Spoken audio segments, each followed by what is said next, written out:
ఎవరైతే తెలంగాణ అస్తిత్వాన్ని, తెలంగాణ కష్ట నష్టాలని, ఇవాళ తెలంగాణ సంబంధించినటువంటి ప్రతి ఒక్క అంశాన్ని తమ పాట రూపంలో ప్రపంచానికి చాటి చెప్పి తెలంగాణకు ఒక ప్రత్యేక అస్తిత్వాన్ని ఇచ్చినటువంటి గొప్ప కళాకారులు, వాళ్ళందరికీ కూడా న్యాయం జరగాలి అనేటువంటి ఉద్దేశంతో వాళ్ళు నిర్వహించినటువంటి కార్యక్రమానికి ఉస్మానియా యూనివర్సిటీ జేఏసీగా మేము మద్దతు తెలియజేస్తూ ఉన్నాము. ఇలా తెలంగాణ సాంస్కృతిక సారథి పేరు మీద జరుగుతున్నటువంటి కొన్ని అక్రమాలను కూడా మేము చూస్తూ ఉన్నాము. వాటిని అన్నింటినీ అంచెలంచెలుగా ప్రశ్నిస్తూ ఉన్నాము. నిజమైన కళాకారులకు న్యాయం జరగాలి అంటే తెలంగాణ సాంస్కృతిక సారథి పేరు మీద ఇస్తున్నటువంటి ఉద్యోగాలలో నిజమైన కళాకారులకు మాత్రమే ఉద్యోగాలు లభించాలి.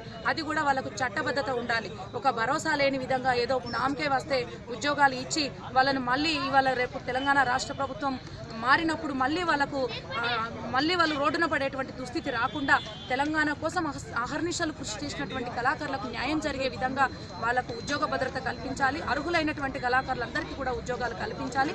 వాళ్ళకు ఉద్యోగాలతో పాటుగా వాళ్ళకు ఆరోగ్యపరమైనటువంటి అంశాల్లో కూడా హెల్త్ కార్డు లాంటివి కూడా వాళ్ళకు కళాకారులకు ఇవ్వాలనేటువంటి ఒక డిమాండ్ కూడా ఉస్మానియా విద్యార్థులుగా మేము డిమాండ్ చేస్తూ ఉన్నాము.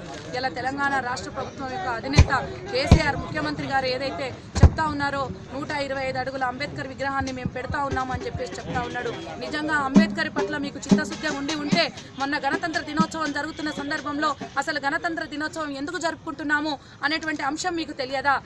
మీరు అంబేద్కర్ స్థానంలో గాంధీ ఫోటోని ఎలా పెట్టారు? అసలు రాజ్యాంగ ప్రదాత ఇవాళ గణతంత్ర దినోత్సవాన్ని జరుపుకోవడానికి ముఖ్య కారకులైనటువంటి అంబేద్కర్ విగ్రహాన్ని, అంబేద్కర్ ఫోటోను పెట్టుకోకుండా ఇలా గాంధీ ఫోటోను పెట్టడం వెనుక ముఖ్య ఉద్దేశం ఏంటి? 125 అడుగుల విగ్రహాన్ని మీరు పెట్టాలనుకున్నప్పుడు నిజంగా అంబేద్కర్ పాలసీనే కనుక మీరు నమ్మిన వాళ్ళైతే, నిజంగా అంబేద్కర్ బిడ్డలైనటువంటి ఈ దళిత బహుజన బిడ్డలందరినీ మీరు గౌరవించిన వాళ్ళైతే ఇటువంటి అవమానం మీరు ఎట్లా చేశారు అనేటువంటి విషయాన్ని మేము ప్రశ్నిస్తా ఉన్నాము. మాకు కావాల్సింది 125 అడుగుల విగ్రహం కాదు, అంబేద్కర్ ఫిలాసఫీని ఇంప్లిమెంట్ చేసే వాళ్ళు కావాలి. మా దళిత బహుజనులకు రాజ్యాధికారం 93% ఉన్నటువంటి దళిత బహుజనులకు, ఇలా ఎస్సీ ఎస్టీ బీసీ మైనారిటీ వర్గాలకు చెందినటువంటి మా బహుజన బిడ్డలకు రాజ్యాధికారం దిశగా మేము పయనం చేస్తూ ఉన్నాము. ఈ యొక్క అంశాన్ని మా మిగతా బహుజన మిత్రులందరికీ కూడా ఈ యొక్క జేఎన్టీవీ ఛానల్ ద్వారా జనగామ జిల్లా ప్రజలందరికీ కూడా, ఇతర చుట్టుపక్కల ఉన్నటువంటి జిల్లా ప్రజలందరికీ కూడా మేము తెలియజేస్తా ఉన్నాము. ఈ యొక్క కళాకారుల ఐక్యత వర్ధిల్లాలి, వాళ్ళకు న్యాయం జరిగేంత వరకు మేము పోరాటం చేస్తామనేటువంటి విషయాన్ని స్పష్టం చేస్తా ఉన్నాము. జై భీమ్, జై తెలంగాణ.